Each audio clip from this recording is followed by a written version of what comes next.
I'd just like to let the audience members know if they have any questions, they can also type those in.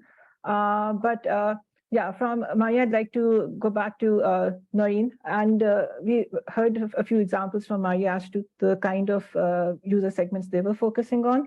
So in your experience, were there any kinds of women who were more receptive to your products?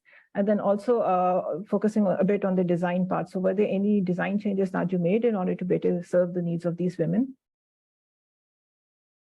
So for us, in terms of the females, I think those that are key segments there, which were most, well, I'd say conversion was higher for those two in particular. Otherwise, conversion was generally lower for females.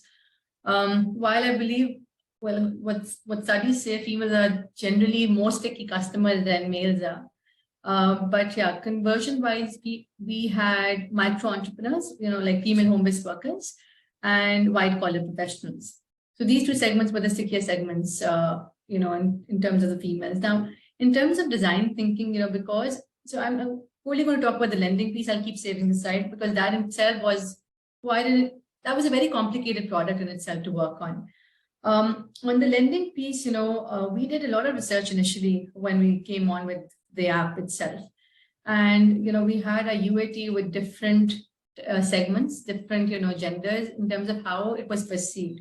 But the app itself was very, it was an easy app in the sense that, there was not a lot of, it was mostly drop downs. It was a lot of icons. It was, and there was a call to action on every screen in terms of customer support. So, initially how we started off, we also had voice assisted support. So if someone, got stuck on one particular screen for, let's suppose, more than 2 seconds, we had voice, assisting the individual through the screen and what that screen meant and what was supposed to be done. So we started off with that. So I think that was very helpful initially.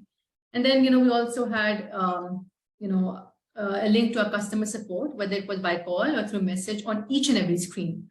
So I think that was something that we lay a lot of significance on because, being a lender, we have a lot at stake. And for us, then it really matters how, recovery is also done. So, that's one of the reasons why for us, the field staff was really our customer support team. So they were really trained to the core in terms of how hand-holding was done for males and females both. But for the females, we particularly focused on the literacy side. And,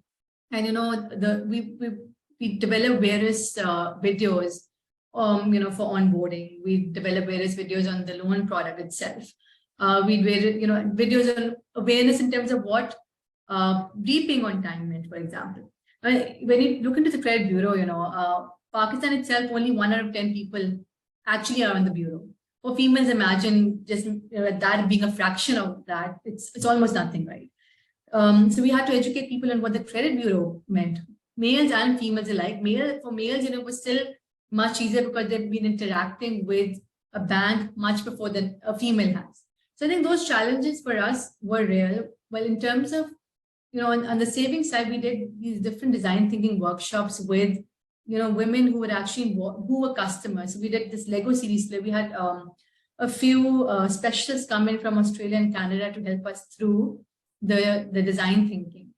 And we did this exercise, very interesting one called the Lego series play and seen it. So, how women really interacted with the product itself and, putting themselves into the environment of how they interacted with the financial service in their own lives.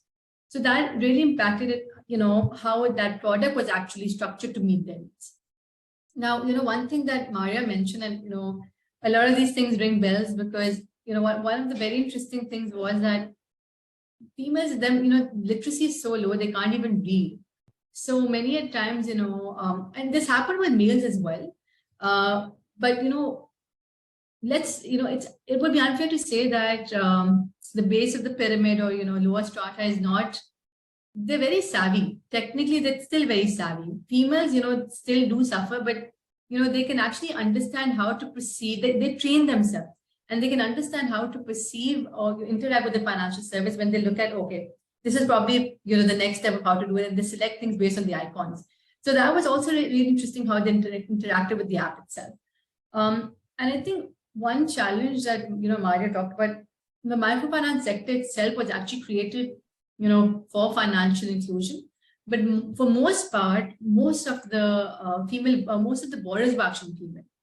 Kash, Daman, many of them, even Ahuat, they've served female borrowers. And the social collateral has played a major role in how these females have interacted.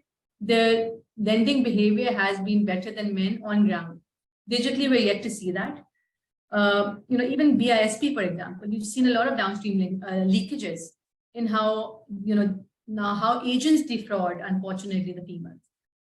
So a lot has to be done, but on the design thinking side, we did a lot of work on literacy and making the app seamless and having more use cases to make it easier for women to adopt.